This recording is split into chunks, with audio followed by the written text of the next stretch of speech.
Bora falar de sinfonia.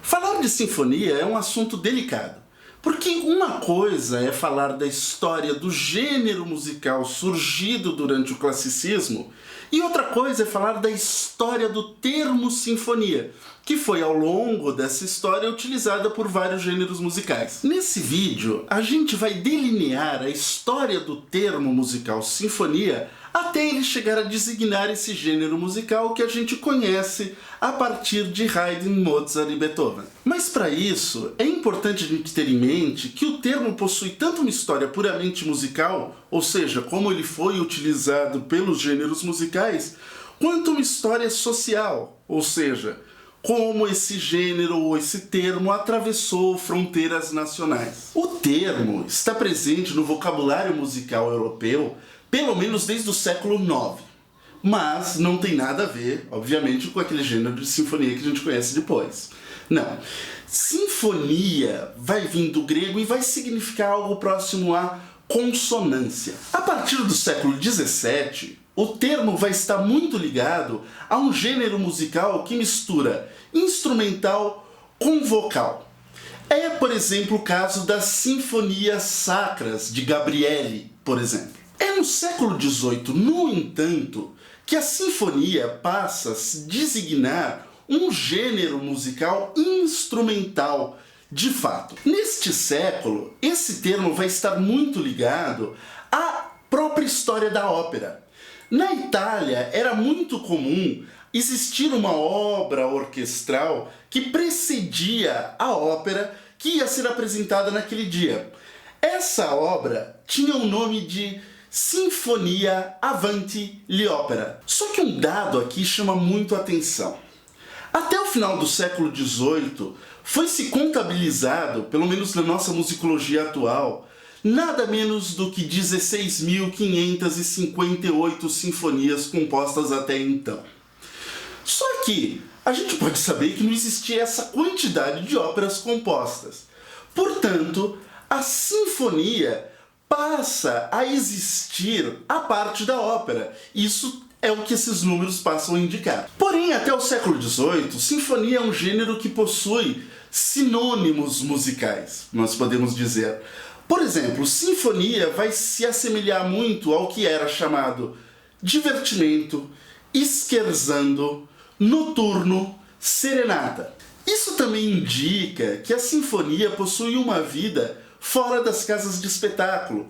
Muito dessas obras ligadas ao divertimento, a serenata e os noturnos eram obras para serem executadas em espaços abertos, muitas vezes. E muito importante, identificado a princípio com a aristocracia.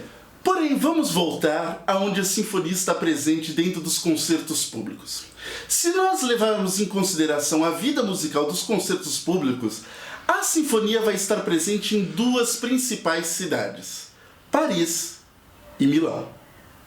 Em Paris, por volta de 1720, surge o que se chama Concert Spirituel, ou seja, é uma série de concertos que acontecem na cidade de Paris durante a Quaresma, onde o teatro de ópera se encontrava fechado. Então, a vida musical de Paris acontecia dentro desse Concert Spirituel, onde se executavam obras musicais sacras. Mas agora, onde a sinfonia vai arranjar espaço dentro de um concerto sacro? Simples. Ela vai ocupar um espaço análogo que ela ocupava na ópera na Itália. Ela vai estar presente no início do concerto sacro. Ou seja, a primeira parte de um concerto spirituel era uma obra instrumental, uma sinfonia. Já em Milão, a importância da sinfonia acontece principalmente por causa do compositor Giovanni Sammartini. Sammartini foi um compositor de óperas muito importante do período e foi também diretor de concertos públicos, principalmente pela Academia de Sinfonia e Canto.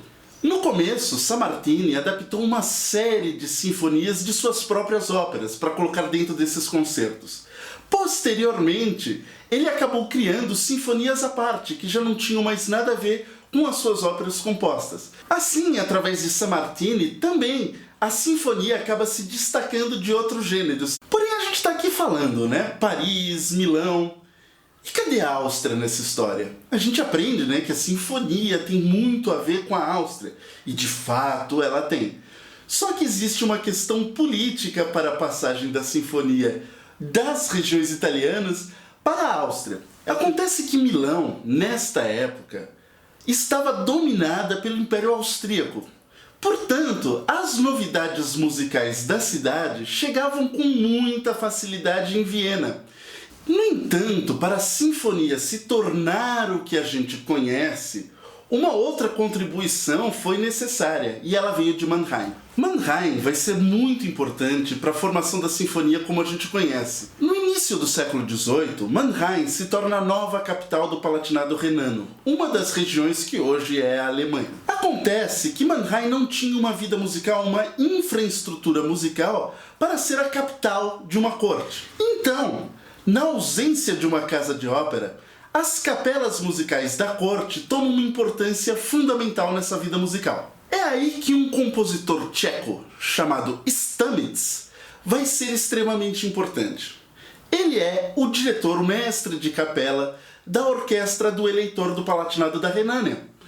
E ele se torna um compositor de sinfonias para essa orquestra. Stamitz estabelece então um padrão do que vai ser essa sinfonia da cidade de Mannheim. E ela vai estabelecer uma influência importante na formação da sinfonia do classicismo musical como nós conhecemos. Então, como nós podemos observar, a sinfonia se estabelece durante um processo muito complexo. Em primeiro lugar, o seu termo não significa o que ela passará a significar depois. Em segundo lugar, aspectos políticos, estéticos, musicais e sociais interagem na formação desse gênero que é uma das bases do repertório musical internacional. Então é isso, pessoal. Continue acompanhando a gente. Para isso é fácil, basta se inscrever no canal. Além disso, você pode acompanhar o Música e Sociedade no nosso site oficial, no Facebook e no Instagram. É simples, todos os links estão aqui abaixo. Continue conosco e até a próxima! A sinfonia vai estar muito ligada a duas cidades, Paris e Milão. Fora de quadro.